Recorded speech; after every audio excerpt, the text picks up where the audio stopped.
Here's a simple step-by-step guide on how to block emails on Gmail in 2026. Make sure to subscribe for more quick Gmail tips.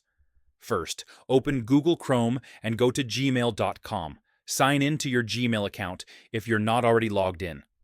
Next, open an email from the sender you want to block. This method works for any unwanted or spam sender. In the top right corner of the email, click the three-dot menu. From the drop-down, click Block Sender Name, then Confirm by clicking Block. Once blocked, all future emails from this sender will automatically go to your spam folder. You won't see them in your inbox anymore. If you ever want to unblock someone, click the Settings gear icon at the top right. Go to See All Settings, then open the Filters and Blocked Addresses tab. Here you can unblock or manage blocked senders. And that's it.